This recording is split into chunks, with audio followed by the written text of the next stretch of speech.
정말 생각지도 못했던 반전이 하나 있었는데 이제 마지막에 보면 이제 결국 그 동동삼의 자녀인 동그라미 동투더 굿라미 가죠. 네, 맞아요.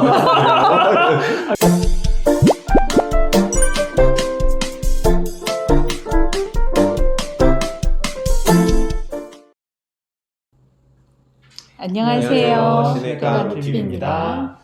네, 드라마와 영화 속 이슈를 법률적으로 분석하는 고품격 토크 스타벅스. 오늘 우영우 3화 리뷰 네. 삼형제의 난 이야기 좀 시작해 보겠습니다. 네. 줄거리를 좀 이야기해 주시죠. 네. 이 삼형제의 난, 이 케이스는 형제가 3명이 나오는데요. 동동일, 동동이, 동동삼. 삼형제가 나옵니다. 근데 이제 동동삼, 세 번째 자녀가 부모님으로부터 이제 토지를 증여받죠. 아마 논이었던 것 같아요. 그 논을, 상속받죠. 죄송합니다. 논을 상속받죠. 상속받았는데, 이 상속받은 논이 그 보상이 돼요. 토지 수용 보상금이 나오고, 그 보상금이 총 100억이 나오게 되니까, 형들이 이제 찾아오기 시작한 거죠. 동동일, 동동이 형이 찾아와서, 이게 부모님이 상속해 준 건데 네가 다 가졌어야 되겠냐? 내가 첫째인데 내가 50%, 그리고 둘째는 30%, 셋째 너는 20%만 가져라 라고 이야기를 했고, 이 얘기를 하면서 첫째가 이제 이런 이야기를 하죠. 법이 다 그래. 우리가 다 뭐 알아봤어. 변호사 통해서 알아봤어. 그랬더니 첫째가 많이 가져가는 게 맞아. 이렇게 이야기를 해서 결국 이 증여 약정서에 도장을 찍게 되죠. 그런데 문제는 어디에서 나왔냐면, 이 증여 약정서의 세금 부분에 대한 부분을 막내인 동동삼 씨가 다 부담하기로 했다는 거예요. 그러니까 독소 조항이죠. 네. 독소 조항. 그렇죠. 막상 세금이 나왔는데 세금은 22억 6천만 원, 양도소득세나 뭐 지방소득세 포함해서 그 금액이 나왔다고 하니 이제 동그라미가 화가 나서 찾아온 거죠, 우영우를. 네, 이런 내용이었습니다. 네, 이렇게 어떻게 이런 계약을 체결할 수 있을까 하고 이제 보면서 생각은 했는데, 실제로 찾아오시는 분들 보면 이렇게 계약서 내용 잘 읽지 않으시고 설명만 막 이렇게 듣고, 혹은 뭐 내가 다 알아봤는데 이렇다더라 하는 이야기를 듣고 그냥 믿고 도장을 찍으실 때가 있어요. 그런데 이 도장은 엄청 중요한 거거든요. 그래서 이거는 정명석 변호사님도 얘기하시지만, 이 도장을 찍은 것에 이런 문서, 그러니까 내가 어떤 권리를 이렇게 처분하겠다 하는 이 문서들을 처분 문서라고 하는데요. 이 처분 문서의 효력 때문에 많이 말씀하시는데 어떤 말씀하셨었죠? 정명석 변호사님이? 기억나시나요? 네. 저는 대사가 기억나지 않습니다. 네. 기억나시나요? 네. 대사는 그런 대사를 했죠. 네. 나는 이 소송 안 될 거라고 본다. 뭐 이런 취지로 이야기했던 것 같아요. 그랬죠. 맞아요. 우변이 잘 몰라서 하는 얘기인데, 이 처분 문서의 효력이라는 게 얼마나 그 뒤집기가 어려운데 이걸 하려고 하냐, 이런 식으로 이야기를 했던 것 같아요. 실제 이렇게 처분 문서에 해당하는 문서에 도장을 찍으면 굉장히 이제 난감한 상황이 발생할 수 있는데요.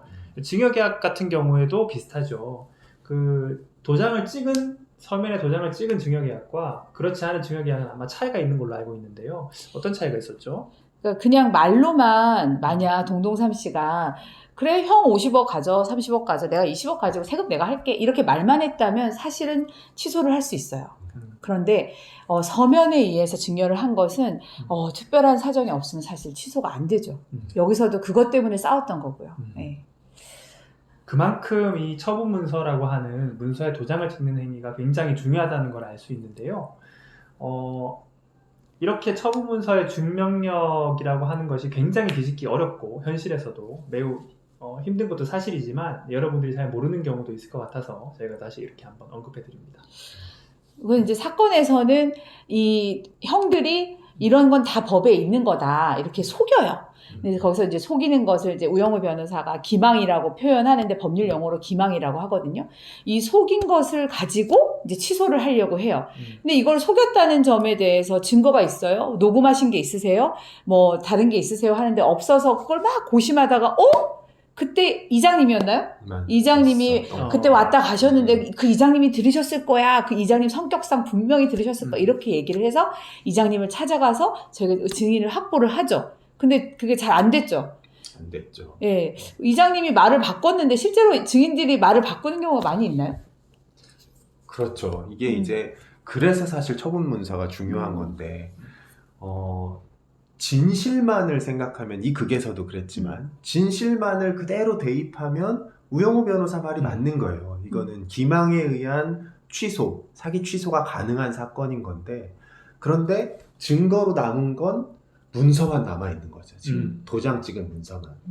그래서 이게 사실은 처분 문서가 진실이 아니고 사실은 그 증인을 찾아보면 진짜 기망했던 행위가 있다라는 걸 진실에 이제 가깝게 다가가려고 찾았던 건데 결국 그 증인도 말을 바꾸고 실제로 이게 이제 소송화가 되고 사건화가 되면 뭐 어떤 이해관계가 있어서 바꾸시는지는 모르겠지만 증인들이 말을 바꾸는 경우는 많이 있습니다. 저는 깜짝 놀랐어요. 정말 이장님이 진실을 얘기해 줄 줄 알았어요. 저도 그러지 않았어요? 네. 아, 이렇게 문제가 풀리는구나. 우영우 변호사가 이기겠구나. 이렇게 해서 생각을 했는데 그게 아니라 이장님이 딱 나와서 말을 못 들었다. 이렇게 해버리니까 어찌나 당황스러웠던지 저는 그랬습니다. 저는 이제 저희 아이들하고 그 드라마를 보면서 사실은 우영우가 그 얘기를 하잖아요.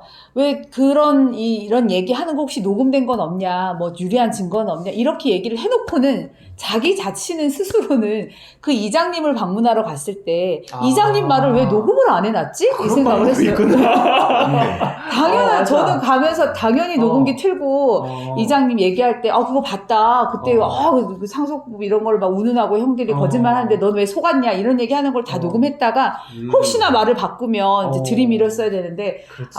이거는 이제 우영우 변호사 놓쳤다. 이런 생각이 그러니까 들었어요. 이상한 변호사 최상미였으면 거기서 드라마가 끝났을 텐데 네, 그래서 드라마를 위해서 그랬을 거예요. 그렇죠. 반전이 있었죠. 이해하시죠? 그렇죠. 네. 정말 생각지도 못했던 반전이 하나 있었는데 이제 마지막에 보면 이제 결국 그 동동삼의 자녀인 동구람이 동투더 굿람이 가죠. 네, 맞아. 부끄러운데 네. 여기까지 네. 네, 갔는데 동구람이가 이제 삼촌들을 찾아가죠. 삼촌들을 찾아가서 그 이야기를 합니다. 그 화를 돋가요. 삼촌들 뭐 이럴 수가 있습니까? 막 술 먹고 막 이야기하죠. 이제 그렇게 하니까 삼촌들이 화가 나서 결국 때려요. 때려요. 너 이러면서 막 때리고 112 신고하고 하죠. 그래서 이제 우영우 변호사가 범죄 행위가 있어서 이 증여계약을 취소한다. 이렇게 주장을 하는데요. 실제 이렇게 범죄 행위나 불법 행위가 있으면 증여계약을 해제할 수 있나요? 그렇죠. 아까 이제 최상희 변호사님 설명해 주셨지만 구두 증여와는 달리 이 서면으로 된 증여는 특별한 사정이 없는 한 해제할 수가 없는데 그 사정이 뭐냐면 이제 이게 민사사건인 걸 민법을 기억을 해야 된다 이런 이야기를 하는데 그게 이제 민법 556조에 보면 증여자나 그 배우자나 증여자 또는 그 배우자나 직계 혈족에 대해서 범죄 행위를 하면 해제할 수 있다라는 규정이 있어요. 뭐 그것만 있는 건 아닌데 그게 딱 적용이 된 거죠. 그러니까 범죄 행위라고 하면 사실 굉장히 넓잖아요. 넓죠. 그러니까 뭐 절도도 범죄 행위고 여기서 말한 것처럼 폭행도 상해도 다 범죄 행위이기 때문에 그런 부분들을 다 넣은 법조항이 있어요. 그래서 그런 부분들을 우영우 변호사 천재적인 머리로 딱 생각이 나서 이거를 했는데요. 저는 보면서 사실은 살짝 우려한 게 실제로 이제 이렇게 멀쩡하게 증여계약 잘 하고 이제 잘 하려고 하는 상황이었을 때 이 드라마를 보고 이렇게 하면 취소할 수 있겠구나 하고 혹시 동그라미처럼 막 싸움을 막 유발해서 혹시 지금 이 드라마에서야 나쁜 쪽이었기 때문에 이게 되게 정의롭게 보였지만 악용하진 않을까 하는 약간 염려는 있었어요. 근데 이제 이게 그 증여계약만의 특성이 있다고 보여져요. 증여계약은 어떤 반대급부를 받지 않고 어느 당사자 일방이 상대방에게 일방적으로 뭔가 주는 거잖아요. 주는 거기 때문에 사실 이 부분에 있어서의 해제는 다른 계약들보다는 좀 유연해요. 그래서 범죄 행위가 있거나 이런 경우까지 줄 필요는 없다는 거죠. 그래서 뭐 물론 약간 유발하는 경우에는 문제가 충분히 될 수 있지만 이 법의 취지 자체는 이런 범죄 행위가 있는데까지 내가 굳이 돈을 줄 필요는 없다, 뭐 증여를 할 필요는 없다, 이런 취지에서 만들어진 규정이라고 보시면 되겠습니다. 네. 오늘은 또 여기까지 하도록 하겠습니다. 네. 또 다음 화에서 뵙겠습니다. 네. 네. 여러분 안녕.